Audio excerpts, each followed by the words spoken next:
Good afternoon. For months, the American people have had their national security interests placed on hold, recklessly, because of pro-Putin MAGA extremists like Marjorie Taylor Greene. It's long past time that we support our democratic allies in Israel, Ukraine, and the Indo-Pacific, and provide humanitarian assistance, civilian harm's way in theaters of conflict like Gaza, Haiti, and the Sudan. House Democrats have once again cleared the way for legislation that is important to the American people to be processed and considered on the House floor for an up or down vote. From the very beginning of this Congress, we have made clear that we will put people over politics. It's not a slogan, it's a way of life.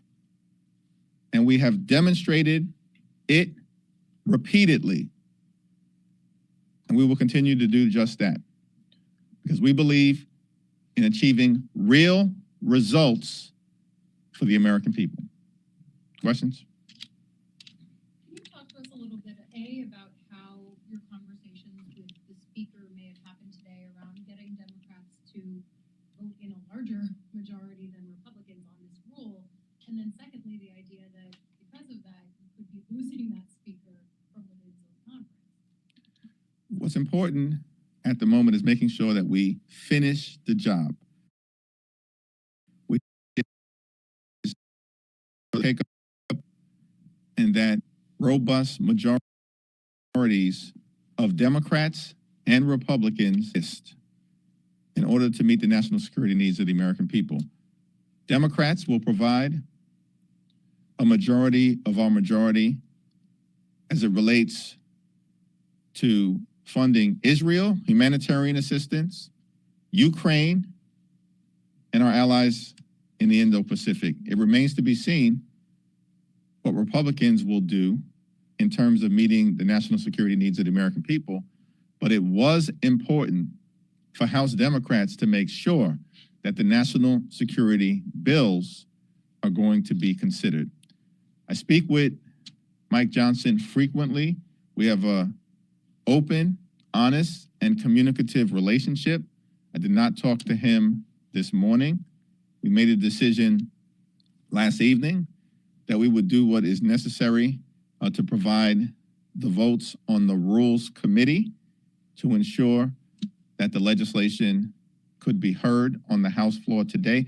Once we made that decision, it was clear that we would do what was necessary to make sure that the national security legislation was considered by the entire House of Representatives. Go back to this side.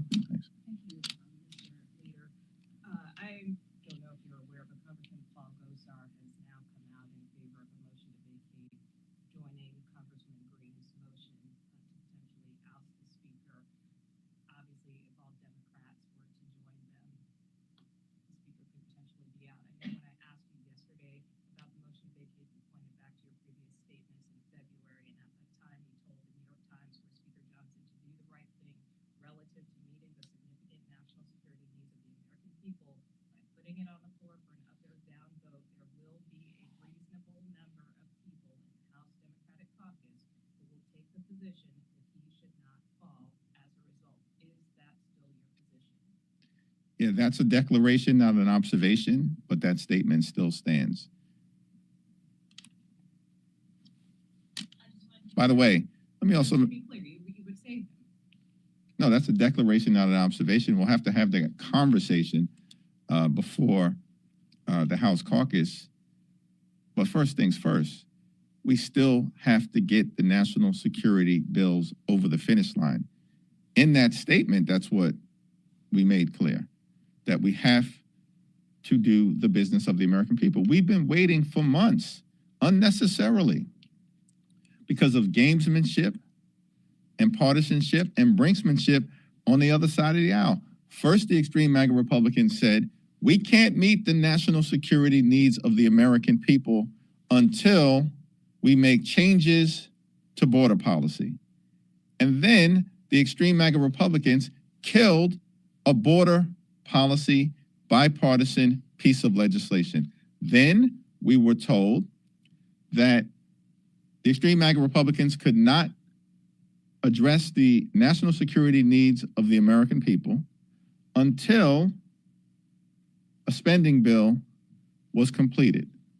Democrats provided the support necessary to make sure that we funded the government in a manner that was compassionate and comprehensive and met the needs of the American people.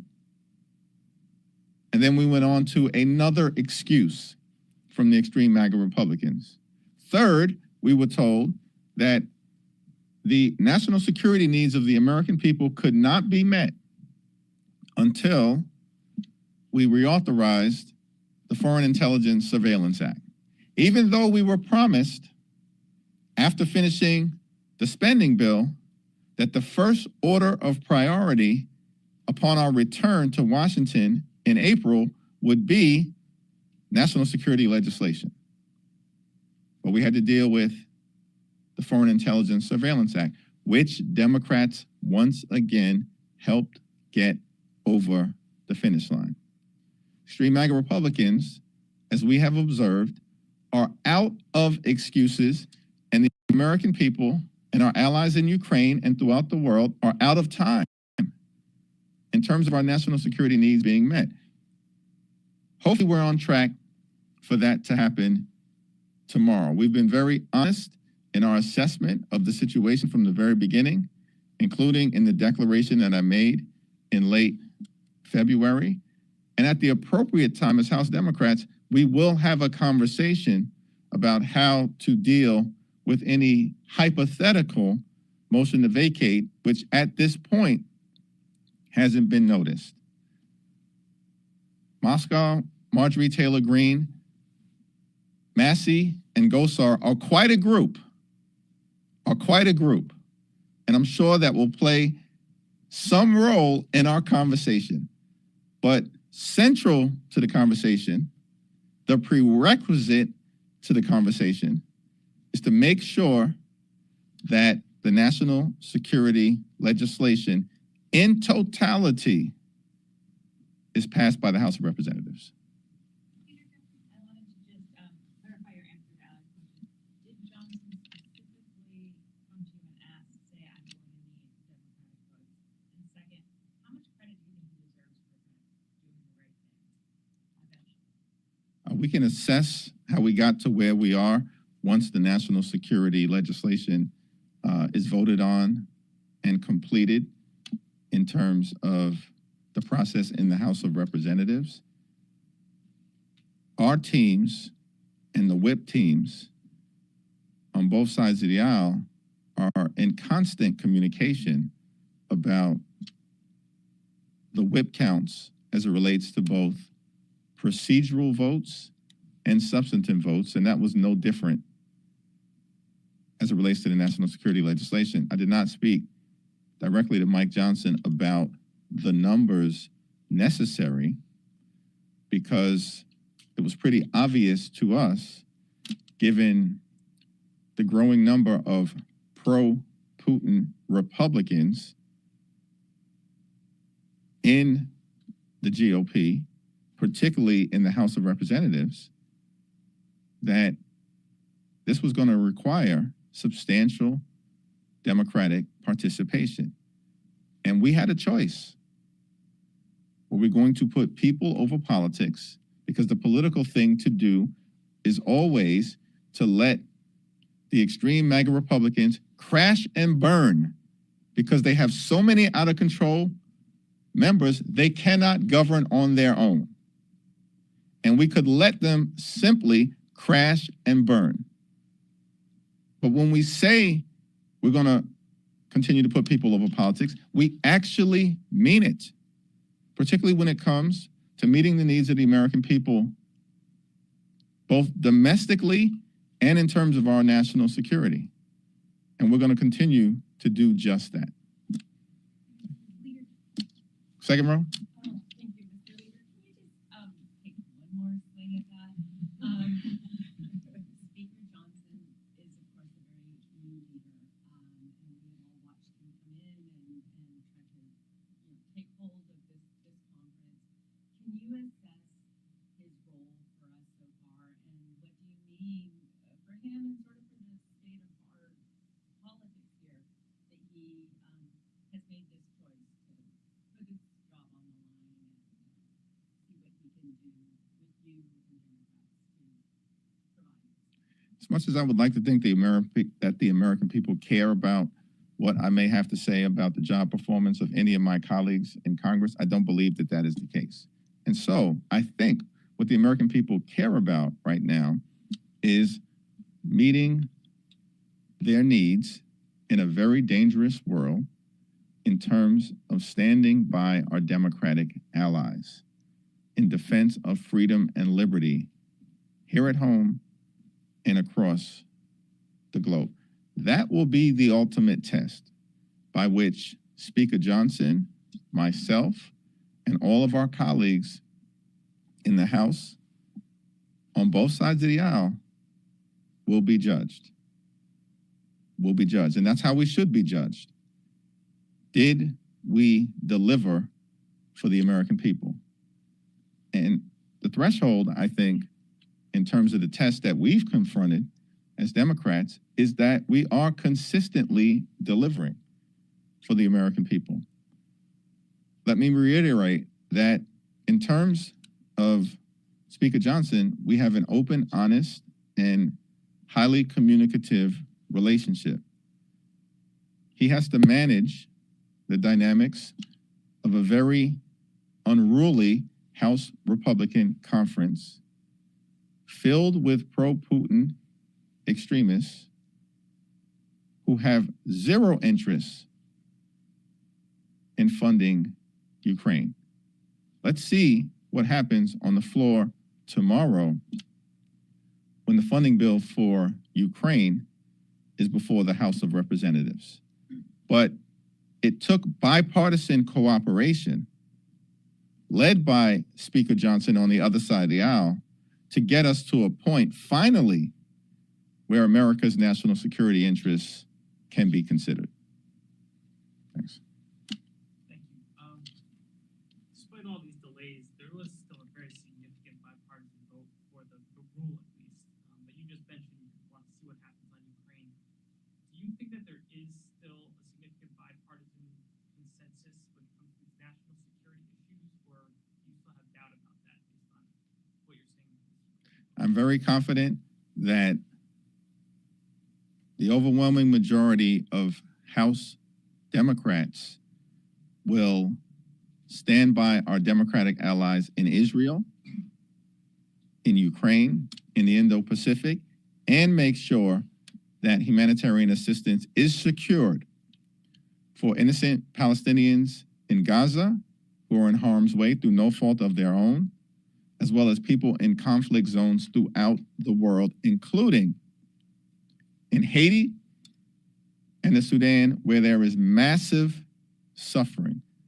That's what I'm confident about in terms of Democrats continuing to step up and meet the national security needs of the American people, solve problems, and deliver real results, always exercising common sense and pushing back against MAGA extremist chaos. It remains to be seen what a majority of House Republicans will do. We'll have that answer tomorrow. Thanks. Has the Biden administration weighed in with you either way on what House Democrats should do if and when that motion to vacate comes to? No. That was the easiest question of the press conference. But they haven't. They have not. Tipped their hand either way. No. Do you feel like that decision is entirely up to you and your members? That's correct.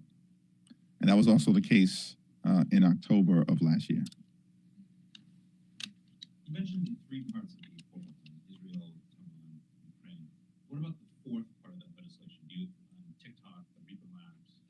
Do you expect your caucus to support that legislation? That's unclear. I don't have a position on it one way or the other. I think we have to evaluate the totality of bills that are in that package.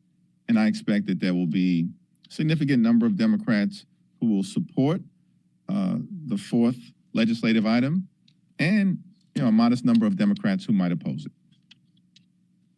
Thank you, Leader Jeffries. We'll give that one more try. So this may not be the only time that far-right Republicans. This is a persistent group right here. Is this? Trying to oust Speaker Johnson. So if this happens over and over again, do you think Democrats should over and over again step in to save Johnson? Well, from the very beginning of this Congress, the Democrats have made clear that it was a mistake to hand over the keys to the House of Representatives to MAGA extremists who were simply intent on visiting chaos and dysfunction on the American people. Every single House Democrat voted against the change to the motion to vacate rule. Every single one of us in January of 2023, because we believed it was a mistake to take a loaded gun in the form of the motion to vacate and hand it over to any single individual in the House Republican Conference. That was a mistake. And we voted against it because it is not consistent with common sense and good governance. But now we find ourselves in this situation. And so we'll have to evaluate what is the best path forward in terms of the motion to vacate as a rule. That's a conversation for another day after the national security legislation is over the finish line, through the Senate, and sent to Joe Biden's desk for his signature. And by the way, President Joe Biden, throughout this process, has done a tremendous job. So do you think Johnson should stay as Speaker then? I don't have a question or a view on that one way or the other, one step at a time in terms of what is in front of us, because what is in front of us is not just a simple day-to-day run-of-the-mill issue. This is a Churchill or Chamberlain moment. We can either confront aggression when it's directed at democracy and freedom here in America or throughout the world, or we can appease it. And there are several months that have gone by where pro-Putin MAGA extremists have indicated they want to appease Vladimir Putin's aggression. This is a serious moment. The fate of the free world is actually at stake. It's at issue. It's in front of us. In which direction are we going to go? And so when Democrats repeatedly say, let's deal with the substance first before we address the process questions, we actually mean it. And we'll see where we are once the national security legislation gets over the finish line. This morning, you had the chair of the Congressional Black Caucus, Stephen Forster, and the former chair, Joyce Beatty, endorsing Adam Collier, who's Sri Kanadar's primary opponent. Are you going to support Sri Kanadar and go against the CBC chair, the former CBC chair? Yeah, I haven't taken a look at that endorsement and am largely unaware that it has been formalized. So I'll cross that bridge when we get to it. But I think my track record has been clear in terms of standing by incumbent members of the House Democratic Caucus. Several of your members have said they would like. We're back on this topic again? They would like Speaker Johnson to enter into negotiations about formalizing this bipartisan coalition that's been happening in sort of an unofficial sense. They want seats at the table. They want agreement on bipartisan legislation coming to the floor. Is that something you would be open to discussing with the Speaker in order to save his job? I wrote an entire op-ed on this issue that was published on Friday, October 6th. And any thoughts that I have as it relates to a bipartisan path forward are contained in that essay. But given the fact that we are now in April of 2024, and that is, we only have 2 more months till the election, will you insist on changes to how Congress functions in exchange for any Democratic opportunity? Wrote an entire op-ed on this issue that was published on Friday, October 6th, and I commend to you for your reading that particular piece for any thoughts that I may have as it relates to changes to the House rules. I appreciate the effort, though. Thank you, Mr. Leader. Let's say that the bills do pass tomorrow. Are there any other opportunities for bipartisan legislation for the rest of this Congress before the election?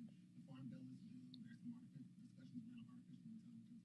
Do you think that there's any possibility that any other Democratic policy priorities can be achieved during this Congress after these bills pass the finish line tomorrow? Yeah, we maintain from the very beginning that we will find bipartisan common ground with our Republican colleagues on any issue, whenever and wherever possible, as long as it meets the criteria of making life better for the American people and solving problems for hardworking American taxpayers. And so we look forward to continuing to try to do just that with respect to the Farm Bill, aviation safety, and in making sure that we fully fund the Affordable Connectivity Program so that we can maintain internet access to vulnerable communities all across the country, including in inner city America, small town America, rural America, and the heartland of America. Thanks. Last question? Thanks. Why don't you follow up on what you said about Israel and the vote there? You said you're confident that an overwhelming majority of Democrats will support that. You had around a quarter of your caucus that signed a letter saying we should be suspending aid to Israel. I'm curious what makes you confident that an overwhelming majority of Democrats will support this, and what message you expect this vote to send about where support for Israel stands on that. We know how to count on our side. Thank you.